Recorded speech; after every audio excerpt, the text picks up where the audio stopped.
Okay, can you all, okay, great. Okay, so welcome to today's panel with some of our local dissemination and implementation science experts. We are really excited to share this topic and this event with you all, and honestly been blown away by the turnout at today's symposium. So in case you don't know, my name is Maggie Padek Kalman. I'm the Director of Evaluation and Implementation Science here at Frontiers Clinical and Translational Science Institute, and my co-moderator at the end there. Anna, introduce yourself. Hello, I'm Anna Gorczyca. I'm an assistant research professor in the Department of Internal Medicine at KUMC in the Division of Physical Activity and Weight Management. And we're going to grill you guys today. So first off, I would like the panel members to introduce themselves, their institution, and what their primary area of research is. All right, I'm Paul Estabrooks. I think I got introduced this morning, so most folks know who I am. I'm a professor of health and kinesiology and Associate Dean for Community Engagement, and the Director of the Prevention Research Center for the Mountain West.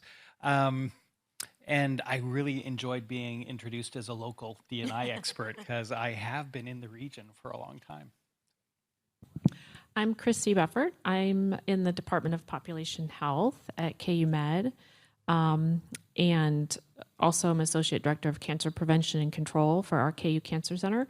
My own research is in implementing care for obesity in rural primary care clinics and other settings.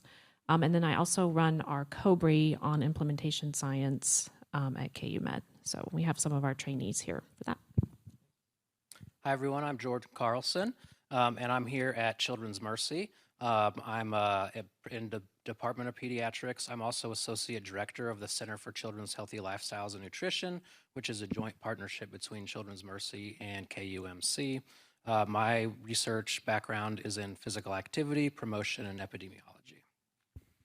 And I'm Mark Patterson. I'm faculty at the UMKC School of Pharmacy, and my research is related to evaluating AI adoption behaviors in medical settings.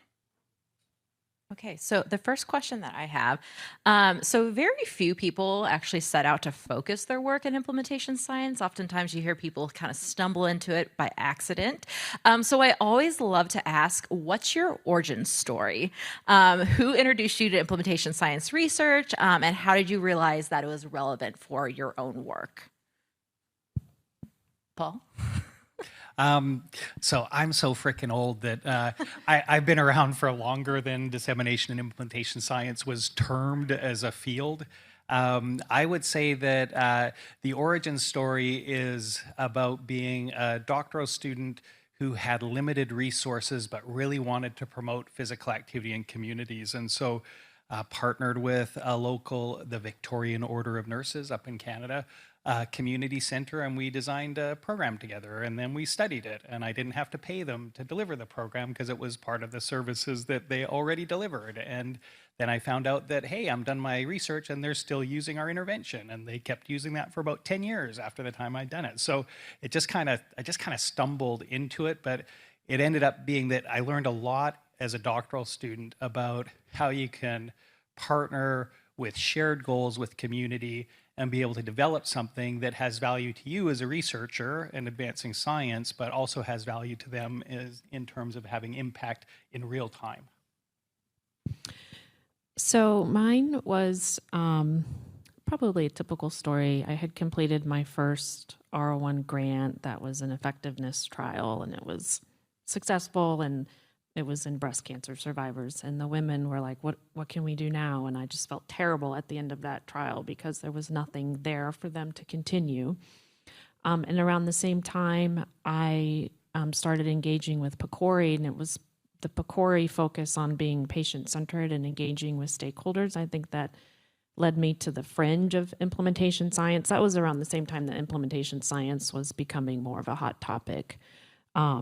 So initially I was just moving into kind of pragmatic trial design, type 1 type studies.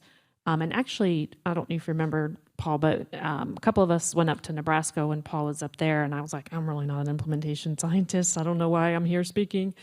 And he's like, well, you are, you just don't know it yet. So I'm kind of still in the same situation. Yeah, for me, it was, I think, during my postdoc, I was doing physical activity research. I was really interested in physical activity policy and physical activity interventions, and I was learning about and seeing how to address physical activity at the population level. We need to address so many different community settings, healthcare. It's a system, multifaceted system. And I was exposed to implementation science by Ross Brownson at WashU, and then kind of started to learn about how a lot of the ways I was thinking about physical activity really required implementation science. So how do we have impacts beyond our research studies? How do we get our interventions scaled up? And how do we study like real world policies that can impact population health? And then I was fortunate enough to do a 2-year training with Ross Brownson and the team at WashU, the MT Dirk program, which I think I was in like the 3rd cohort of that, maybe 7 or 8 years ago. You were in back the when second. Maggie second. was coordinating all of that. Yeah, I used to run that program. So I see Ross seems to be the connection between Yeah. a lot of us. So I have a story. I stumbled into implementation science not even knowing what the term was.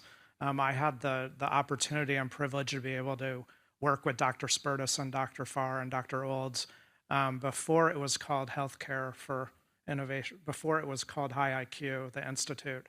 It was called QVIC about 4 years ago. So I got to help with QI projects focused on reducing heart failure readmissions. And I was focused on kind of building a referral program between St. Luke's and payer disease management programs. So that was, I kind of joke that I got a postdoc out of that. I was working with that group for 4 years, got trained essentially, and then I kind of went out on my own after that to do some work in community pharmacy, and then that led to AI. So I keep going all over the place, but implementation science can be applied to everything. Okay, I will move on to our next question. How would you explain the unique value of implementation science to translational scientists who may be new to the field? And we'll start here. I would say how I would describe it to novices is implementation science provides you a toolbox to be able to understand how and why an implementation may be failing or an intervention may be failing in your organization. And that seems to draw people in a little more in an intuitive way. If you get a little too more ivory tower, you lose people who you're trying to convince where these tools can be helpful to their organization. So for me, it's similar, and it's kind of how can we have our research make an impact beyond the research itself? And so it's like improving the relevance of our work for broader communities or systems or healthcare. What's going to happen after the research, and how to carry it forward and study in that process. I think acknowledging that it's messy and complex and difficult, and we often talk about how it's overloaded with jargons and theories and frameworks. I think that speaks to the messiness of it. But systems are messy and people are messy. And so I think sometimes it's using a little fear tactic and giving examples of life's work that never went anywhere, or things that were really great and then they just all of a sudden stopped. Because implementation and sustainability and dissemination and all that wasn't taken into account. So trying to engage a person's really underlying desires for the work that they do and bring it to the next level. Yeah, I don't know how much more I have to add. Those were all excellent answers. I guess maybe I would think about it from the standpoint of translational stage. And when you're working with folks that are kind of that T2, T3, T4, which is later in translational phases, I feel like it's pretty easy to talk through not only the failures, but how do you plan in the front end that you will have success in the research that you create that it will be used in the system that you're in and maybe in other systems. And so I think that tends to get people's ideas perked about, because it's about impact, because we all want to have impact. And then a little bit earlier, kind of the T0, T1 level, I really loved, if you weren't here for the dissemination discussion beforehand, for that group, a lot of it is around how do we share your work more broadly outside of your lab so that there becomes a better culture of science in the communities where we work and that support the institutions that we're in. And I think that that tends to be pretty motivational too. So it might be that we tailor it a little bit to where people are along the translational spectrum. Yeah, that's great. So you all kind of touched on this a little bit. One, that the field of implementation science is fairly new. I mean, actually, Ross Brownson has described it as in its teenage years at this point. And it's messy. So I think, what are some of the misconceptions about implementation science do you most commonly encounter within your work? I think we don't have to keep going like down the line, but anyone who wants to pop in first, say something. Well, I'll go ahead and just say it very quickly. And I think one of the common misconceptions is that implementation and implementation science are the same things. And so what I mean by that is, I know how to do this implementation, or I create a quality improvement project to improve how people are doing something. And that is critical work, and it's important, but it's implementation. And what implementation science is trying to understand how those processes work. So how do we actually get that implementation to occur, not just here, but in another 10 clinics, or another 100 clinics, or another 1,000 clinics. So I think that would be the one that I feel like is one that I encounter a lot. We're doing implementation science when, in fact, you're doing implementation, which is still valuable. I thought of the same thing, and I think that I view it as like a missed opportunity too.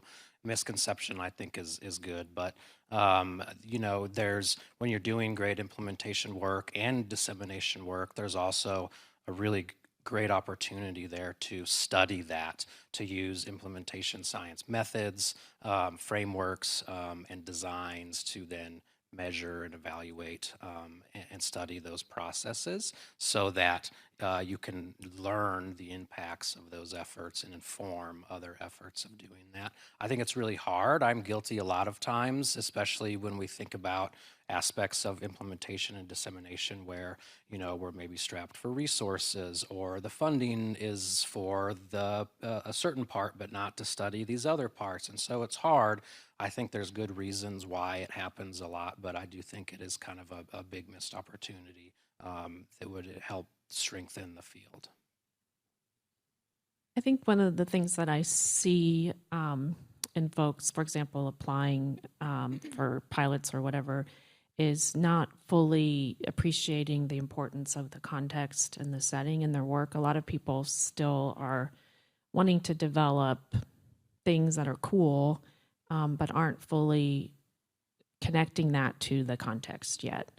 So that's what we end up talking about a lot, is really diving more into the depth of the importance of the context for whatever it is you're developing.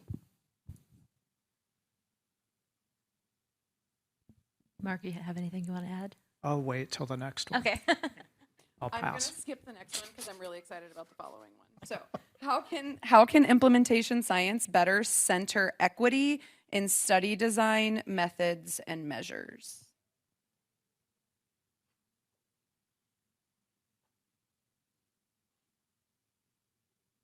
I think that's a great question. And oftentimes we think of equity as synonymous with special population, if we want to use that word. Like, I'm going to do this study in this, defined population of people, and if it has any element of diversity to it, then it's equity focused. But I think more appropriate is really looking more at subgroups of effect, and both on effectiveness outcomes, but also on the strategies themselves. It's taking, and then when you add in reach, like, you have to have in a lot of settings, you have to have broad reach in order to have sustainability. So really thinking about how is this impacting different groups differently. Yeah, I think I'll kind of piggyback on what Christie said. I won't make you piggyback me, but I will piggyback on what you said. I always think about advancing health equity from a perspective of representativeness, as Christie talked about, from the standpoint of reach. Are we reaching all the populations, and in particular the populations that don't typically get reached by the interventions that we have? And I also think about representativeness in terms of the clinical organizations, the staff that we work with. Are we designing interventions that only work for level 4 academic medical centers, or are we developing something that can work for federally qualified health centers or small rural clinics that have very different resources and in terms of humans, as well as even the technology and the patient population they send? So representativeness, I think, from a dissemination implementation science standpoint, is fundamental to advancing health equity. And then the second thing I'd say is really in the design process is not just representativeness, but representation from those audiences that typically are not engaging in the interventions or not benefiting from known effective interventions that we have in either community or clinical settings. And so addressing, having that representation and then measuring through representativeness and reach and adoption, I think really helps us to make sure we're not leaving folks behind. I can kind of dovetail on that, giving an example from our research looking at payer programs and disease management, where we were focused on provider perspectives and system and processes. It was a program for patients, and that was maybe a way where we didn't represent, our findings or our design didn't represent the patient perspective. Whether those patients were underrepresented or not was another question, but I think that equity needs to be included in design, as we've said. Also outcomes, determinants, it needs to be included along the entire spectrum of a project, I believe, in order for us to advance equity initiatives.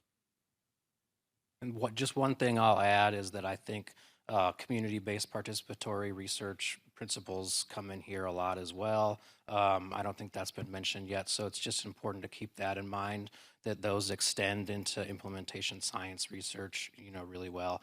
A lot of my work is more in implementation in communities, as well as healthcare settings, but when we're working in communities, we are trying to engage with communities and make sure implementation aligns with the communities, is refined, informed by those communities. And then the final piece is to think about the sustainability of that implementation. So, and often in behavior change research, we think about maintenance of behavior change, sustained physical activity.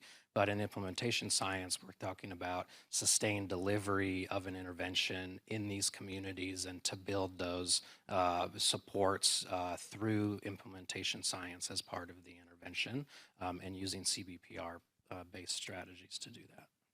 I was just going to add one thing, and it was the prior question Christie brought up, context and how important that is, and that's pretty much what all of you hit on with regards to centering around equity and study design methods and measures. It's making it context specific, and then that kind of gets at a lot of those issues. And then you can take Paul's mapping class, and it highly correlates with mechanisms. Yeah, great. So you all are starting to touch on this, but I'm curious, what lessons have you learned about implementing evidence-based interventions within complex clinical or community settings? I can share an example. One of the lessons I've learned is it's important where the money goes. And I think we overlook that all the time, like at the local level. So whether you're paying clinic from research funds or however money is involved, I'll just give an example. So we did a trial and we paid the clinics, and then the clinics decided where the money went. And in some cases, the people doing the work got some money, and in some cases they didn't. And we didn't specify that, and it turns out that makes a difference, of course, in the quality of the service being offered and a whole host of things. So I think it's something that we need to pay more attention to in how we design our studies. One of my favorite lessons I like to share is when I was working with the Missouri Pharmacy Association with their community health worker program. I was a little naive to think that I could just jump in and help do implementation science with them. But of course, the plane was already flying, like I like to say. Their pilot was already off and running, and they were a business, and they were looking for the bottom line.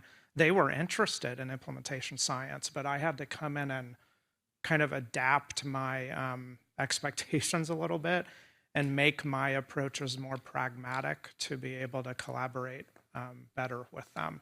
And then once I learned that give and take, and once I learned how to listen, sometimes as researchers, we want to do. Sometimes you have to sit back, listen, let them tell you the story. Don't prompt them with, what are your determinants? Because they'll look at you like you're crazy.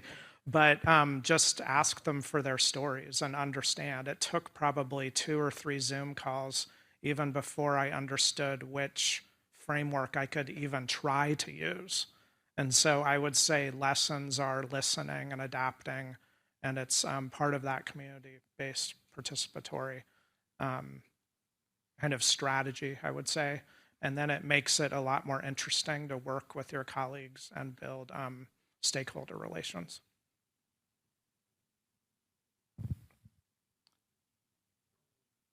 I guess one thing I'll add is that I think it's kind of the one size, doesn't fit all, or there's multiple paths to success. And so when I think about designing implementation strategies, I think about making sure they're like adaptable, maybe there's options, a menu of strategies, and just really keeping in mind the different types of contexts that occur in the real world, and keeping in mind that, again, you have to take multiple approaches, and not the same thing doesn't work for everyone.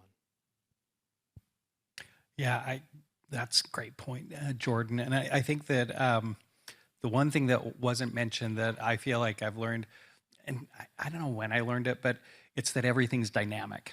Like the evidence is dynamic, right? Like because something worked here in this place 10 years ago doesn't mean it's going to work here in this place now. Strategies are dynamic. When we talk about delivering an evidence-based intervention, I bet every one of us up here, if you asked, hey, what like, did they do exactly what you, and everyone would say no. And some of the places change things for the better. Some of them change things for maybe not the better. So I think just understanding that everything is dynamic as you're going forward, and that isn't to be futile about the types of things that we do, but you have to account for that in your planning and your evaluation and the approaches that you use. Yeah, this actually was making me think about just like thinking about scientific impact, and actually just gave a presentation the other day talking about like, don't chase unicorns. Like oftentimes we want to have these big, like fancy, like, oh my gosh, great scientific discoveries. And I think implementation science humbles you a bit in the sense that like, you got to appreciate how those small changes can make a difference, and how better understanding context can really be the thing that makes a difference in delivering evidence-based interventions. So don't chase unicorns. All right, our next question is, what advice do you have to researchers who want to begin collaborating with implementation scientists, or who want to start incorporating implementation science into their own work? I heard there's a really cool quarterly forum through the Frontiers on implementation science. That could be worth I heard there's a Cobre. Yeah. I hear there's a course called Tiara, which is pretty cool. Just doing a lot of self-promotion here. I would know, in all honesty, though, like I think that taking a class is a huge. That's like one of my biggest pieces of advice is take a class. It helps you navigate through the terms. It helps give you a lens of how all the different components of implementation science work together, and it gets you, it makes you less confused. I can speak to experience the first 4, and I still get confused, but the first 4 years of working with Dr. Spertus and his team, we were kind of teaching ourselves, and we were kind of swimming in the deep end of the pool, and we eventually kind of learned these things. But I think that taking a class helped me in addition to that. So that's my advice. Yeah, there's a lot of great summer trainings to go to one of those. And then I also think reading some of these old books, like Diffusion of Innovations, I haven't read it yet. I think I'm going to go back and read that. I mean, that's a great place to start. Or even books that come more out of literature and the arts but point on, like I love Wendell Berry. He's a poet and author, but he talks about a lot of implementation science principles in agriculture. So just kind of pursuing it with a lot of curiosity and taking a broad lens to start, so you don't get, in the weeds so fast with all the jargon and frameworks and stuff, but get excitement about it as well, and be thinking about impact too. Yeah, and I think, a lot of times, I think a little bit about dissemination and implementation scientists similarly to biostatisticians. And so if you're interested in it, a lot of times, like, you're going to be on a spectrum of, I'm interested in this because I would really like to apply my science, and I'd really like my science to have an impact, and I'd really like to understand how it has an impact, but I'm still a physical activity researcher, or I'm still somebody in genomic medicine, and so I don't really want to learn a whole field. So you identify someone through your CTSI, through the cores that you have here, that can help to support that role on your team. And, I feel like, people like Anna and back in my institution, Lisa Mertz, who does a lot of summer camp assessment around kids and inequities and quality of life and cohesion and that kind of thing. And, with each one of those folks, we started out and they were leaning on me for implementation science. And now they could run and do the stuff on their own. And so I think, to me, it's a class is great. I think a summer program. We also have the Mountain States Community Engaged Dissemination Implementation Science Training, since we were plugging, that is going to happen in July in Flagstaff. But reach out if you. But I think that all of these things are good, and it's just, you don't need to think about it like a big entry. You don't have to make a big splash to it. You can just reach out to Christie, reach out to Jordan, reach out to Matt. Or Mark, sorry, Mark. Reach out to Mark and talk to them. Ask some questions and see if there's some interest, or they could point you to someone with some interest. So say, also reach out to me. That is my job. No, but I'm just thinking, I have this PDF of like all the different implementation science training programs that I'm aware of, and adding to them every day, as well as it is my job to know who all those individuals are that are doing implementation science within the Frontiers Network. So I love being able to make those connections. And I do really appreciate, Paul, the mentioning of this spectrum. I think that's something that really scares people, especially as we're sitting up here talking about the frameworks and methods and strategies, and it's just like, oh my gosh, this is drinking from a fire hose here. Like, do I have to know all this in order to be able to do this? And that's great if that is what really like excites you, the methodology, if you want to be that like implementation scientist. But one of the things that I love and like am excited about the field is that it is a range of interest, and you don't have to go all in on the frameworks. I'm just happy that you're here today, frankly. And so trying to understand, and I think, and honestly, the field needs to be better about recognizing that you don't have to know it all in order to be actively engaged in implementation science research. And as Paul mentioned, it's the same as hiring a biostatistician for your grant. Like, you don't need to know all those intense regression models in order to be able to do good statistical analysis. That's what you have those people for. So yes, don't feel overwhelmed by everything here today. Come to me. I am happy to connect you to the appropriate people and whatever resources. And Paul, I need to add your Midwest workshop to my list of training opportunities. I will also just add that, kind of going back off of Paul's comment that everything in implementation science is dynamic, that goes with the training because everything is constantly changing. You're never going to get ahead of it and feel like, oh man, I really have a good handle on this. And that's normal for me, at least. I am not going to speak for everyone else, but it's kind of like playing a sport where the more you do it, the more you practice, the better you get. And so it's just one of those things like coding for SAS or SPSS. It's just, you have to keep moving forward with it and you learn as you go. Can I just dovetail off that? And one other thing is you may get into this field feeling like it's not like you have to go out and I'm going to do a full hybrid randomized trial implementation. You can just take one slice. Like, for example, I just build surveys to measure adoption behaviors. This is like a very specific slice of implementation science where I'm not doing the full spectrum of design all the way to outcomes. And so you can take any part of this field and make it your own.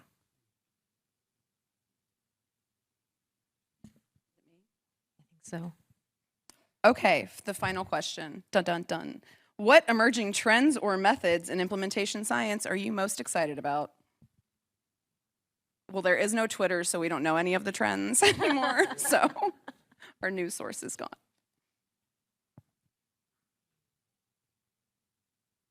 Crickets. Being inclusive.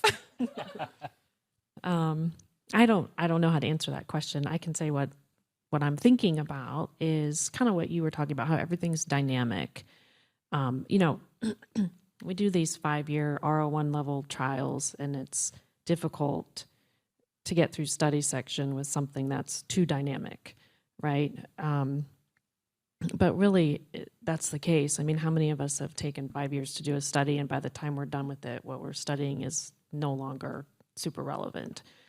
So I'm excited about some of these kind of, you mentioned the rollout optimization approach, like things that are more dynamic by design, that you can adapt as you go, and then thinking about that in connection with sustainability at the same time from the beginning.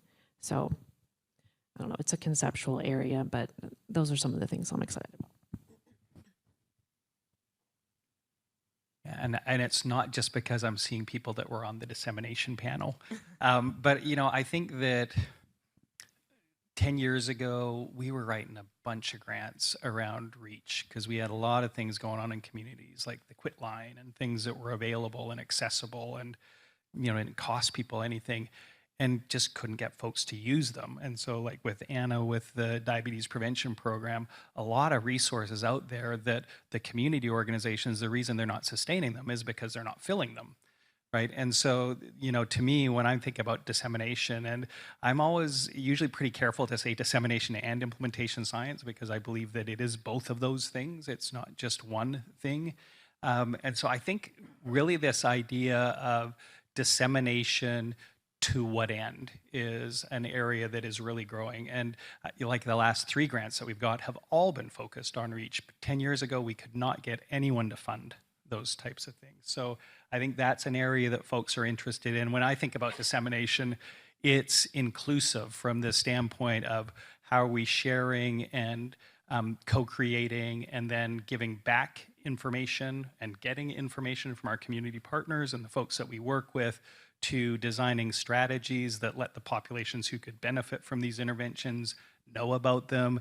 And then, the one that I'm really most interested in, because it's the freaking hardest thing to do, is when we have health promotion, disease prevention interventions that will work for communities, how do we identify mechanisms to help them adopt those programs and start to deliver them, as Jordan said, with sustainability in mind, not just an adoption for a research study, but an adoption for our community capacity that we're going to continue on because it's good and it aligns with our priorities. So I think dissemination kind of across the board is really an area where there's a lot of opportunities. One thing to add about dissemination that I'm just learning, so I can't say too much about it, but is impact evaluation that I think maybe others can talk about. But I am part of a national effort that does a youth physical activity report card every 2 years. We have anecdotal evidence about how it's used by state and national and even local level groups, mostly doing physical activity programming and policy, but we don't have formal scientific impact evaluation of that. I actually don't know how to do that, but have been learning, and I'm very excited to delve into this area of impact evaluation that I think is broadly fits in within implementation science. I can't speak to trends, but I can speak to what I'm most intrigued with implementation science. It's the pragmatism of using it in order to design strategies that fit to an organization to help them actually improve their services. And so I kind of am looking to that. I'm looking through that lens right now when it comes to AI in the healthcare field. Kind of looking to see not only people's emotions, but the organizational context in which, if you can measure what's going on and the problem, you can hopefully help the organization, coach them with a strategy that will actually help sustain AI, if appropriate, in the future.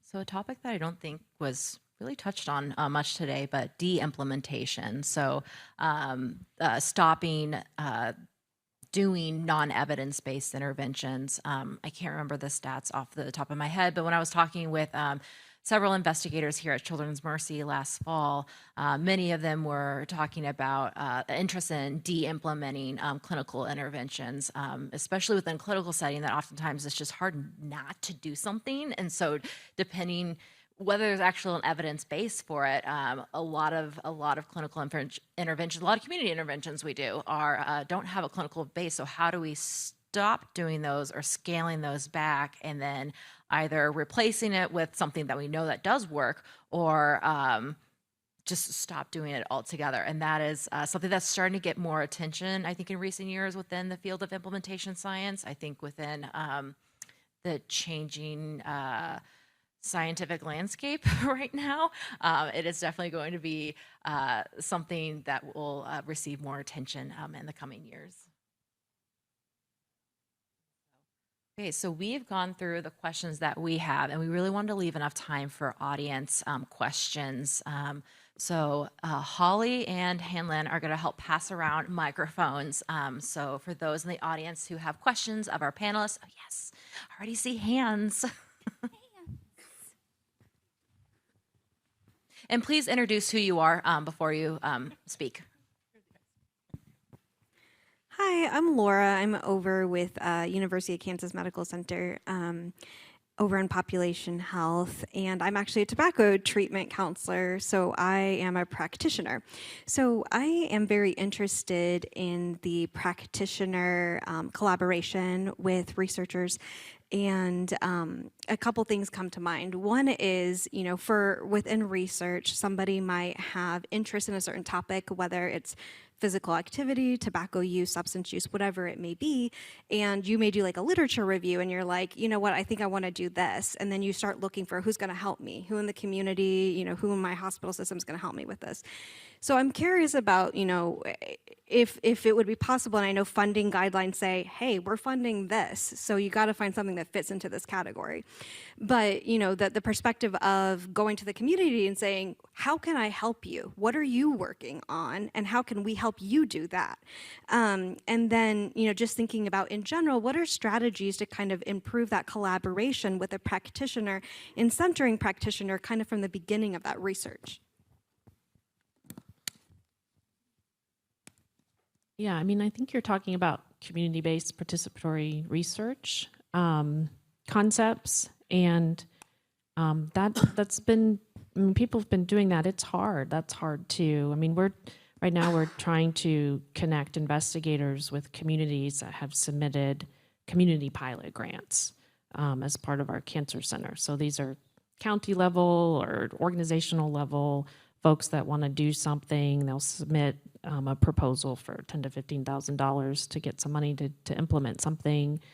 And we're trying to take those applications and then identify investigators that may be able to collaborate with them or bring something to the table, do an evaluation, kind of grow up from their potential research area.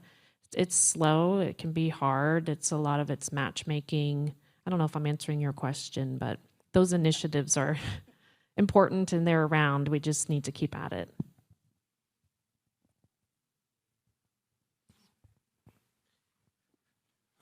So I'm Obi McNair. I am a senior manager for community health research at Blackout, and I'm a Broderick Crawford I forgot the whole name, Broderick Crawford Community Grantee recipient.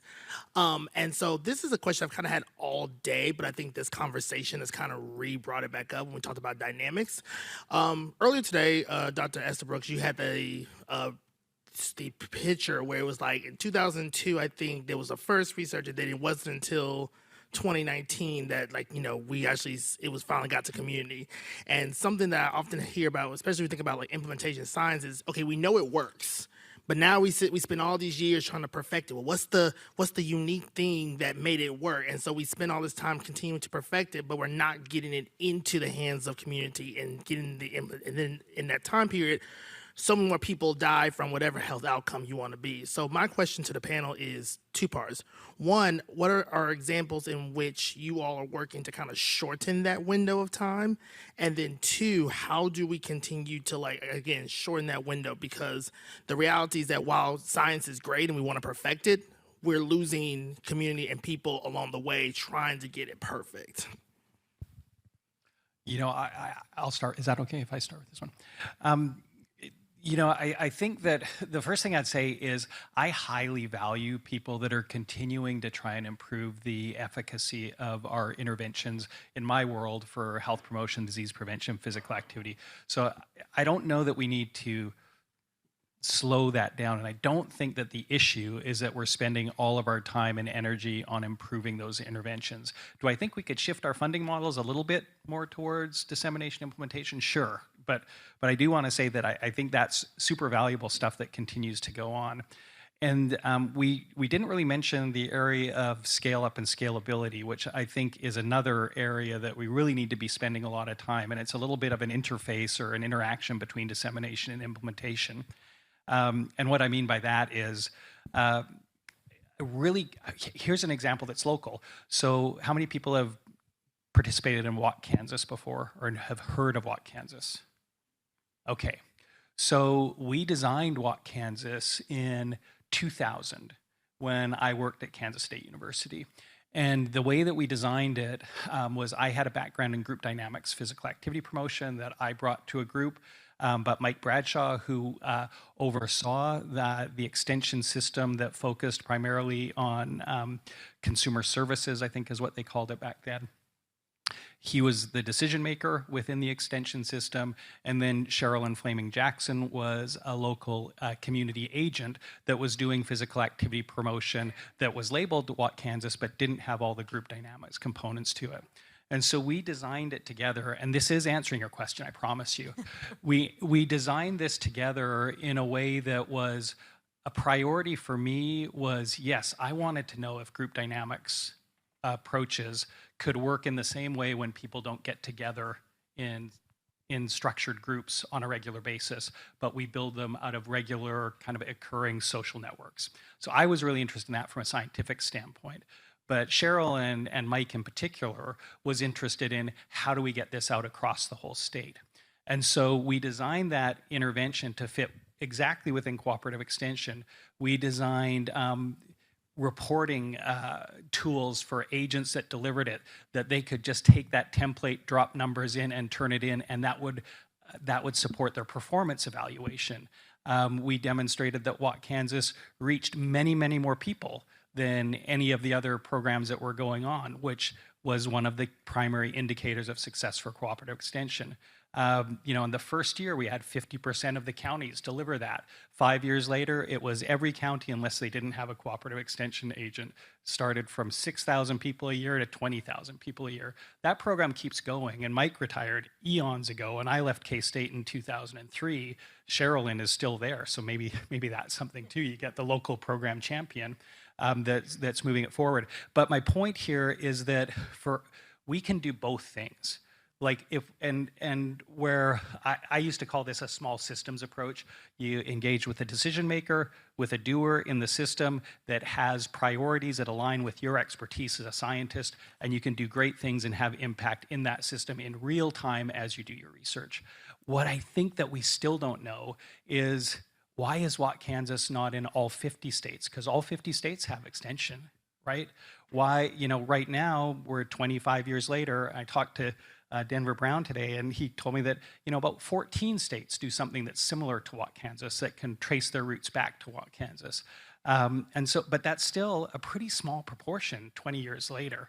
And so I still think there's a lot of opportunity for us to be focusing on how do we do things locally that can go to scale, but that local impact is really important, even if we don't get it up higher. And so I really would say this kind of small systems approach can help us to be able to make sure that the evidence that we have right now gets into the hands of the folks that can deliver it or use it, and that gets to the people that can most benefit from it. Sorry, that was a really long answer. Well, I really like that example. We were talking about Watt, Kansas earlier. I didn't know you were the one who actually designed it. That's cool. But yeah, I think that's one of the cool things about doing implementation science, when you get local community members or clinicians actually being the ones as the practitioners delivering it. You're having local impact. At the same time, you're trying to study the science by looking across settings. And even when it's locally delivered by people you train, that's going to continue when the study's done. So there's some, light at the end of the tunnel, at least in terms of hope of having impact. So question, my name is Andrea with Children's Mercy. I'm the Director of Community Engaged Research. And there's been a lot of conversation about the sort of overlap or intersection between implementation science and community-based participatory research. And so I'm curious how you've used CBPR in your work, and also if you feel like the two are dependent on each other, or if there's a clear line of where community-based participatory research begins and ends and implementation science begins and ends.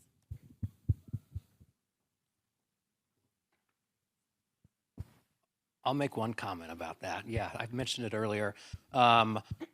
I think you could make a decent argument that implementation science requires some level of CBPR.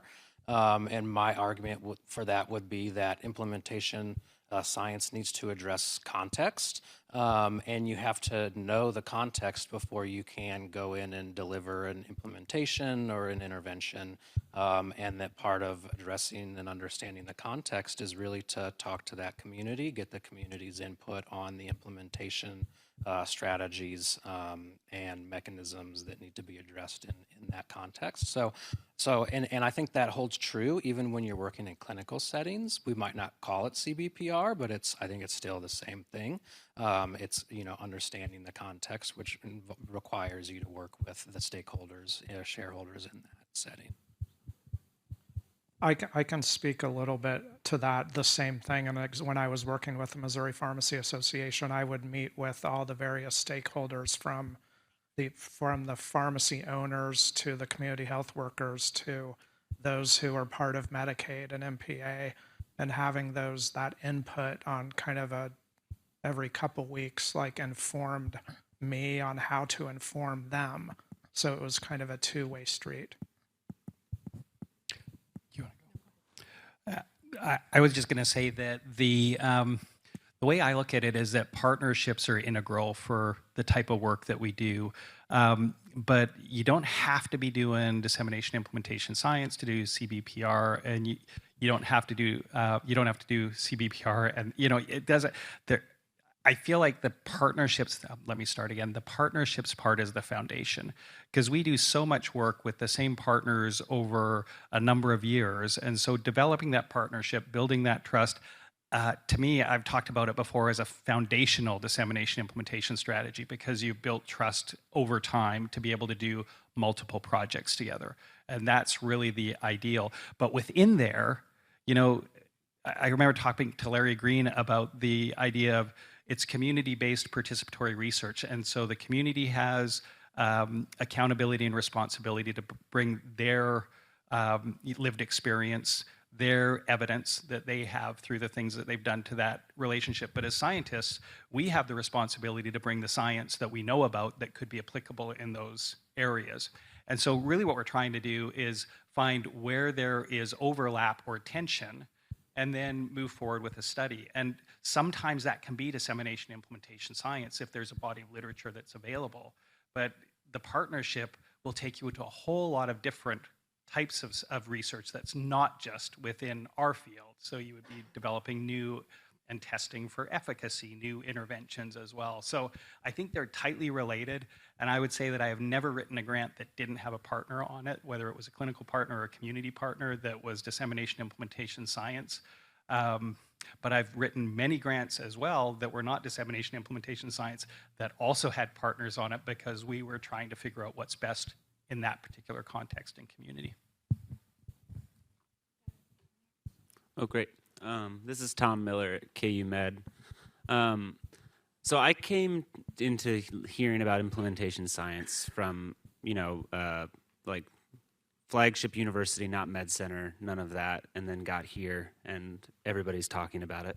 And one of the things that I was thinking about when you all were talking about, and I'm curious to hear your thoughts on, is sort of where are we recruiting new implementation scientists from? Well, for sure, absolutely. The high school students are still sitting up front.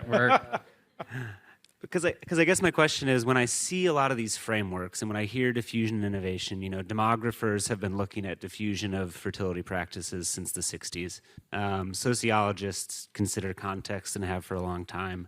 And so I'm kind of wondering what you all see as the overlap between what has recently, in terms of science at least, become called implementation science and some of these long-standing social science disciplines, and maybe which ones or how you see those potentially merging or working together in the future? Because it seems like there's a lot of potential there. And particularly, Christie, we were talking about where do you hire a postdoc from? And it's, well, is it better if it's a social scientist who doesn't know implementation science that could be taught that? Or I'm kind of just curious to hear your thoughts on growing that crop there. I think people can come out of all kinds of different disciplines, and lots of different disciplines are interested in implementation science. I thought you were going to ask a different question, and I was going to be interested in other people's answers, because recruitment is hard. We have an open position, by the way, junior faculty, actually junior to associate faculty position in implementation science.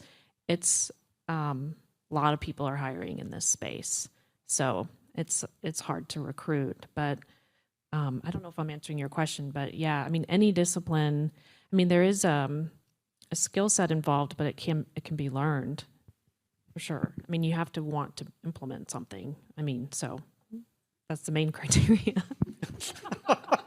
I think implementation science really started off as like an interdisciplinary focus of like, okay, we're pulling from a lot of disciplinary backgrounds and like fully acknowledging that there are concepts and frameworks that pull from sociology and ag literature. Like we didn't just make these up, like we recognize that they have long predated.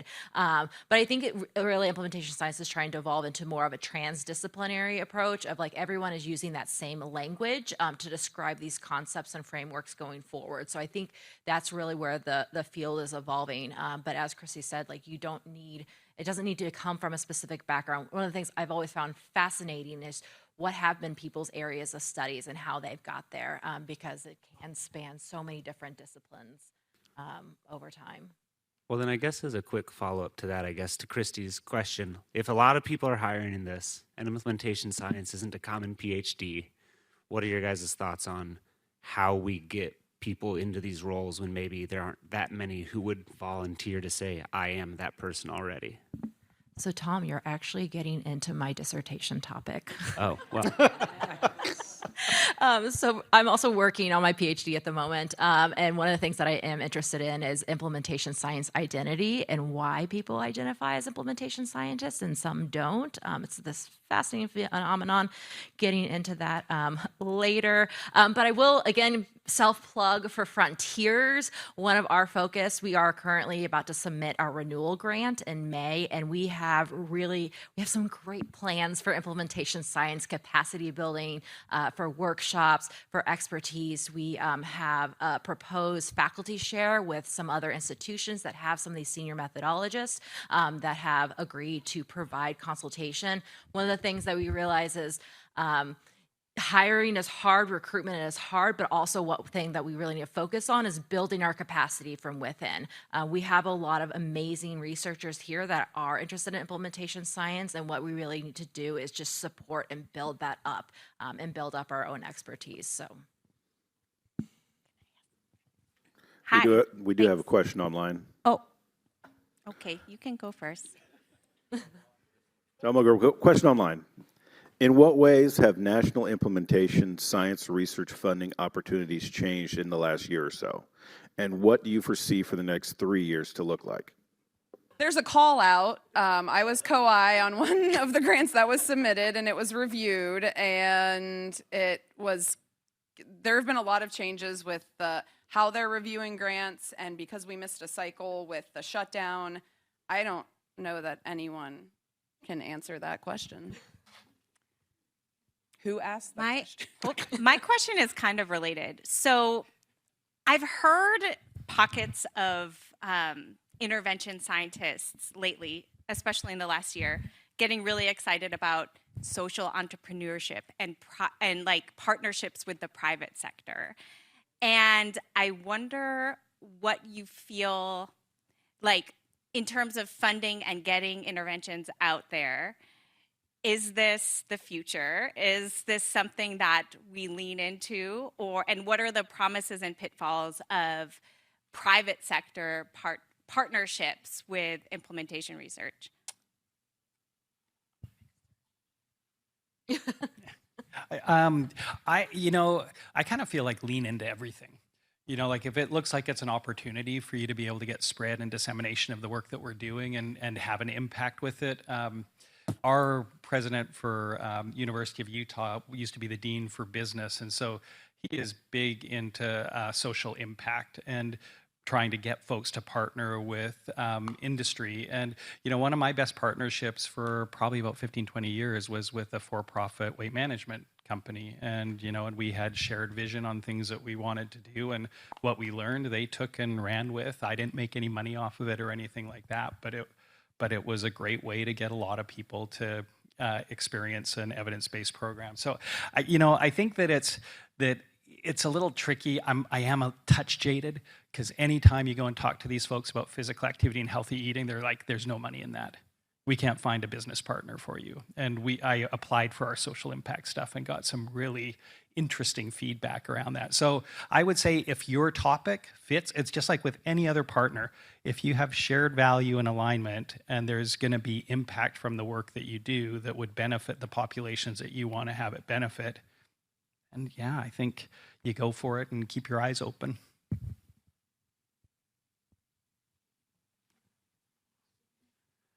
Denver Brown, K-State.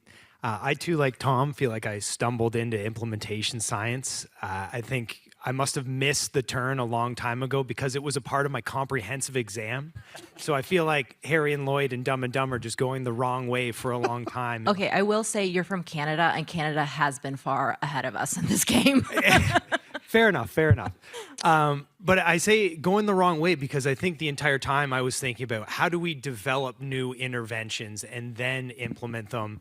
And part of the issue with that, if we're thinking about following the proper framework, if we're going through the NIH stages or orbit, this is like a decade process. And I think one of the best things I got was a kick in the rear end from Matt Boom and your colleague Paul. He said, find an evidence-based intervention and suit that to your context.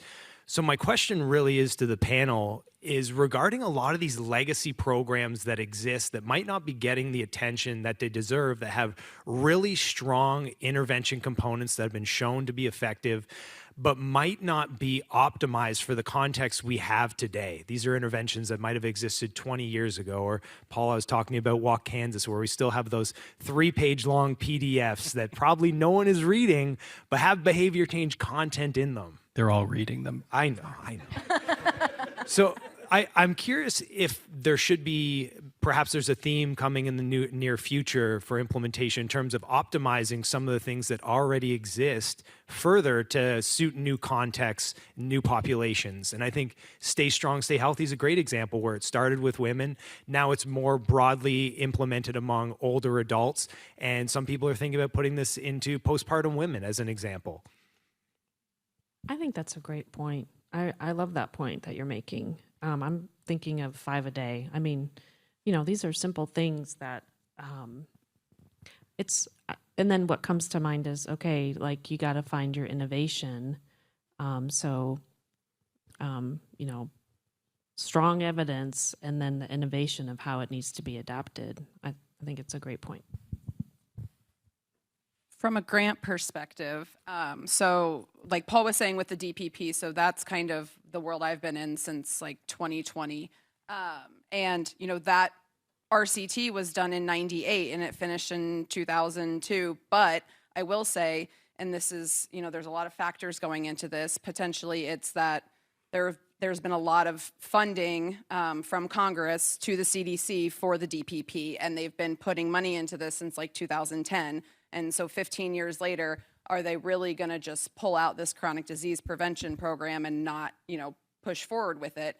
And in the current political climate, what they've done, the CDC has downsized substantially, but the DPRP and CDC, like everything is running as normal, and there have been policy changes for reimbursement to improve. So it's not just based on weight outcomes, it's based on attendance. So there are a lot of policy factors and I guess that aspect of things that can really push something over, over the edge. And for Walk Kansas specifically, like I was thinking, how do you get Walk Kansas covered by the state of Kansas for the health insurance, right? Or how was Silver Sneakers chosen for Medicare Advantage to be an approved physical activity program?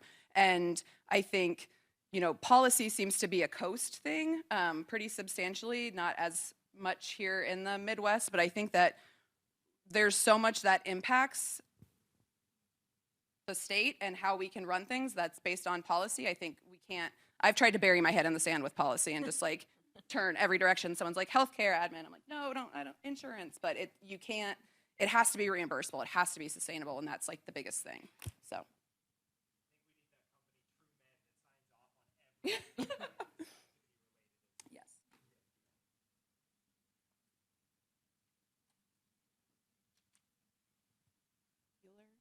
Any other questions from the audience?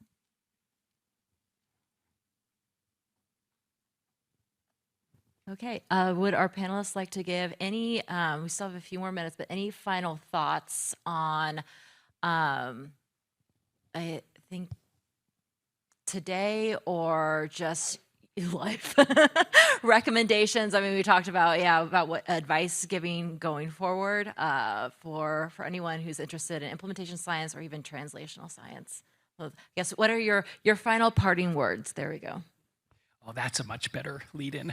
I feel like people have heard me talk a lot today, and so my final thoughts would just be deep appreciation and gratitude for you guys coming and listening to the things that we've been talking about today, for the organizing folks that brought me here, and all the learning I've been able to do just through interacting with everybody that's here in the room, through these questions, through the workshop earlier in the day, and through the poster sessions. So I will just leave with thank you.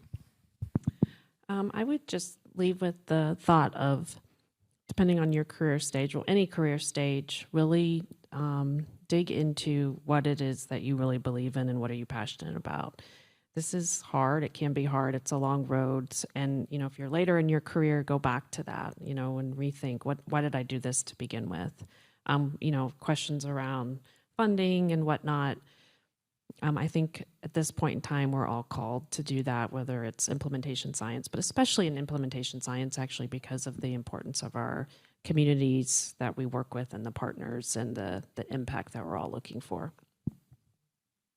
I think a lot of folks are here because you're doing interventions, and you're probably across the audience all on different ends of the spectrum of how implementation-y versus how controlled you are about those interventions.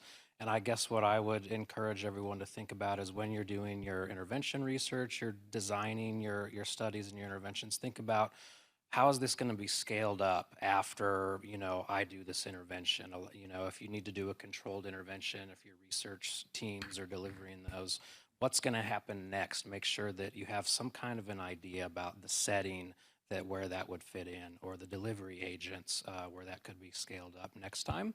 And then I think even if you just start there, then you're doing implementation science, and you have to start somewhere. And that's a great place to start.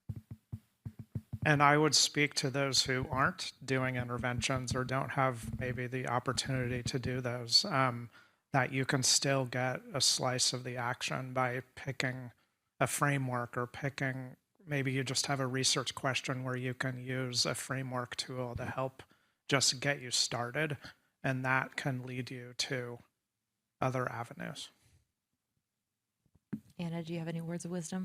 I will just say that listen to your partners. So whether they're community or clinical, listen to what they can do, what they're good at, like kind of focus on strengths. That's kind of the approach that I took with the DPP project. I previously ran an R01 as a postdoc for weight management within rural health clinics, but it was very research-based. It was not implementation. It was supposed to be, but I came in as an epidemiologist and had no idea what I was doing. So it wasn't. But I realized then that the clinical setting, they're really good at some things, and cooperative extension delivers a lot of physical activity and nutrition programming. So what if, part of this could be that the clinic refers patients to this community-based program and somebody else delivers it. So breaking out the research processes or the sustainability processes and focusing on the strengths of your different partners.